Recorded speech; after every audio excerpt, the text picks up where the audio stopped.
कल सुबह रुद्र का ऑफिस।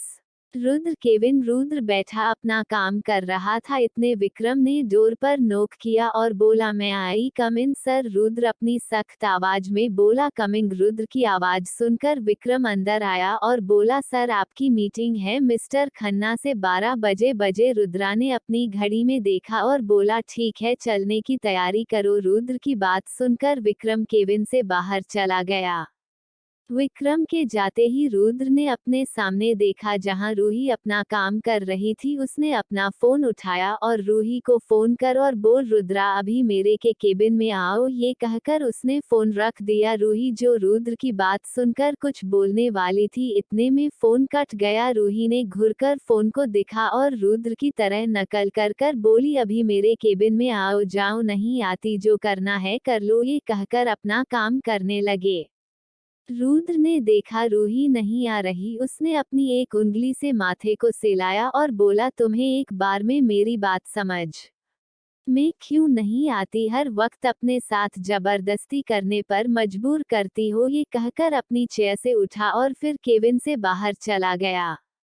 रूही के पास आया और उसका हाथ पकड़कर अपने केबिन की तरफ चल दिया। रूही, यह क्या कर रहे हो तुम? छोड़ो, मुझे बहुत कम है। मैं तुम्हारी तरह फ्री नहीं हूँ जो हर वक्त घूमते रहते हो। रुद्र रूही को अपने केबिन में लाया और दरवाजे से लगा दिया। रूही, यह क्या जबरदस्ती है? छोड़ो मुझे। रुद्र, वाइफी तुम मुझे जबरदस्ती करने पर मजबूर करती हो। जब मैंने तुम्हें बुलाया था तो तुम क्यों नहीं आई? रूही, क्योंकि मुझे काम था। रुद्रा, तुम शायद भूल रही हो, ये ऑफिस मेरा है और इस ऑफिस का बॉस मैं हूँ। तुम्हें मेरी हर बात मानी होगी। जब चाहूं मैं तुम्हें बुला सकता हूँ। You understand? रूही, सही कहा तुमने, तुम मेरे बॉस हो और बॉस को ये शोभा नहीं देता कि वह अपनी एम्प्लॉय के साथ कुछ भी करे। ये कहकर उसने रुद्र को अपने से अलग कर दिया और रुद्र से दूर खड़ी हो गई एक अच्छी एम्प्लॉय की तरह। और रुद्र से बोली, बोलिए सर, आपने मुझे किस लिए बुलाया है? रुद्र रूही की बात सुनकर मुस्कुराया, जाकर अपनी चेयर पर बैठ गया और बोला, सही कहा जान, तुम मेरी एम्प्लॉय हो।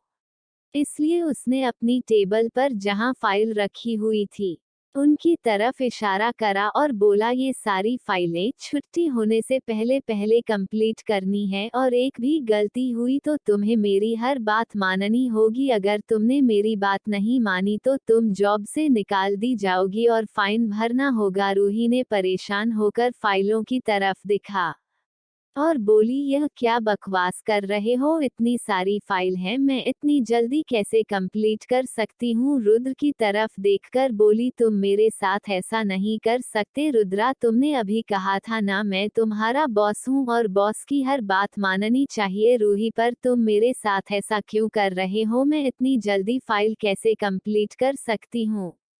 रुद्रा, मुझे यह नहीं पता तुम ये कैसे फाइल कंप्लीट करोगे, लेकिन अब तुम्हें ये फाइल कंप्लीट करनी है। ये कहकर केबिन से बाहर जाने लगा। रूही गुस्से में बोली, मुझे पता है तुम ये सब क्यों कर रहे हो। तुम चाहते हो कि मैं तुम्हारी हर बात मानूं, लेकिन यह नहीं हो सकता। मैं तुम्हारी कोई भी बात नहीं मानूंगी और यह फाइल कंप्लीट करके दिखाऊंगी, तुम देख लेना। रुद्र मुस्कुराकर बोला, ऑल द बेस्ट वाइफी, और केबिन से निकल गया। रूही गुस्से में, जल्लाद कहीं के, तुम्हें बहुत शौक है ना मुझे परेशान करने का, पर मैं तुम्हें एक भी मौका नहीं दूंगी परेशान करने का। ये फाइल कंप्लीट करके दिखाऊंगी। बड़ा आया मुझसे बात मानवाने वाला, आज तक मैंने किसी की बात नहीं मानी। तुम्हारी मनु, ऐसा हो नहीं सकता। ये कहकर उसने गुस्से में फाइल उठाए और केबिन से बाहर निकल गई।